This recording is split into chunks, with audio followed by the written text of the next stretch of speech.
உடனே "என்ன சாப்பிடுவ?" அப்படின்னு கேட்டாங்க. "காப்பி சாப்பிடுவியா?" அப்படின்னு கேட்டாங்க எடுத்தோடனே. "சாமி" அப்படின்னு தலையாட்டினேன். சரின்னு ஆஃபீஸில் உள்ளவங்கள கூப்பிட்டு செராப்பு அப்போ பழனி குமார்ன்னு பழனிச்சாமி இருந்தார். பழனியப்பன் அவரை கூப்பிட்டு உக்ரான ராமு பிள்ளை 2 பேரையும் வர சொன்னாங்க. நாளையிலேருந்து தம்பிரானுக்கு வந்து இட்லி காலையில் டிஃபன் போட்டு கொடுக்கலாமா அப்படின்ட்டு கேட்டாங்க.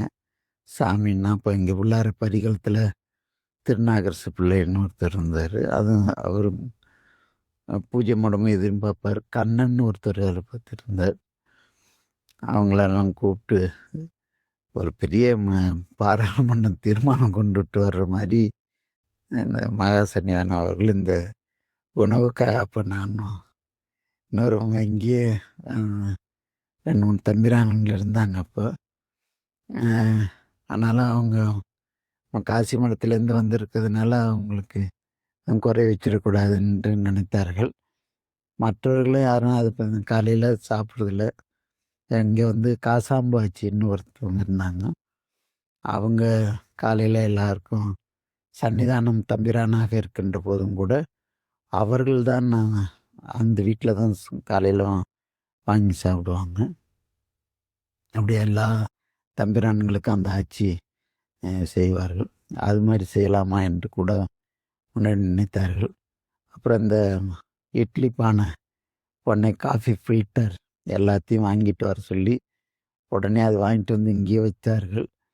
இந்த இடத்துல வைத்து 6 மாதமாக அது இடம் பெயராமலேயே அப்படியே இருந்தது. ஒவ்வொரு நாளும் கேட்பார்கள். அப்புறம் ஒவ்வொருத்தரும் அதுக்கு வந்து நிறைய அதிகமாக செலவு சொன்னார்கள்.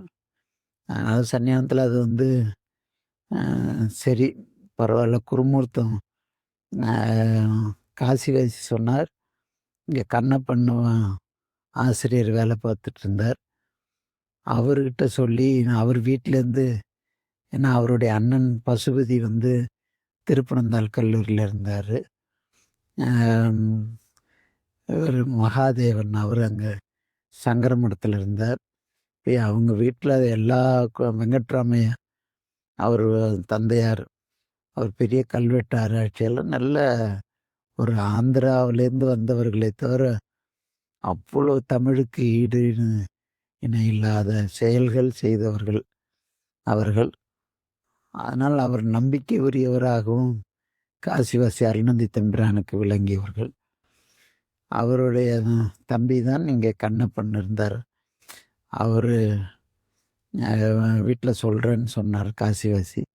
வேணாம் நான் இங்கேயே பரவாயில்ல இருந்துக்கிறேன்னு சொன்னால், ஏதோ விசேஷ நாட்கள்லேருந்து அங்கேருந்து கொடுத்து அனுப்புவாங்க. நான் அதன் பிறகு அவர்கள் அந்த சன்னியானத்தில் காலையில் நாள் குருமூர்த்த இட்லியை வந்து தாளித்து இட்லி உப்புமாவா காலையில் பொட்டலம் கட்டி கொடுத்துரு, அந்த பையன் சாப்பிட்டுட்டணும். பூஜை முடிஞ்சு இதெல்லாம் ஆகிறதுக்குள்ளார 1 மணி 2 மணி ஆகிடும். அதனால் அதையும் மடத்தில் கொடுக்குறத நம்ம அந்த நேரத்தில் வாங்கக்கூடாது, வாங்காமல் இருக்கக்கூடாது. சாமின்னு வாங்கிட்டு போயிடுவோம், முடிஞ்சால் சாப்பிடுவோம், இல்லைன்னா நான் அதை அப்படியே வச்சுட்டு கோயிலுக்கு போயிட்டு வந்து ஒரு அடியாக மாகேஸ்வர பூஜைக்கு கரெக்டாக வந்துடுவோம். அது மாதிரி அத்தாளத்துக்கு இரவு உணவுக்கும் இங்கே வந்து மடத்தில் தான் சாப்பிடுவோம். அப்போல்லாம் அவ்வளோ சுவையான சமையல் செய்கின்ற சமையல்காரர்கள் மிக அதிகமாக இருந்த இடம் நம்முடைய தருமபுர ஆதீனம். காசி மடத்திலே அதிகமாக இருப்பார்கள்.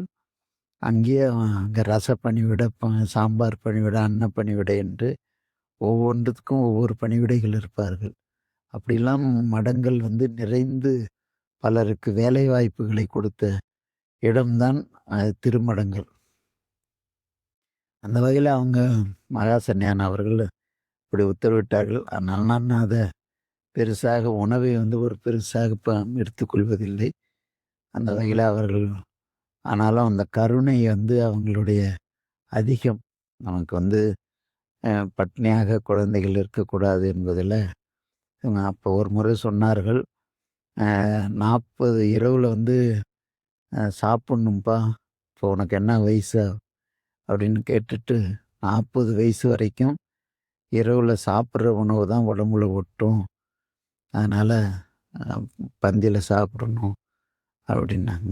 சாமி உத்தரவு அப்படின்னு சொல்லிட்டு, இப்படி அடிப்படையிலிருந்து மகா சன்னிதானம் அவர்கள் இங்கே அவர்களோடு பயிலுகின்ற இந்த காலங்கள் எல்லாம் ஒரு இனிமையான காலங்களாக அமைந்தது.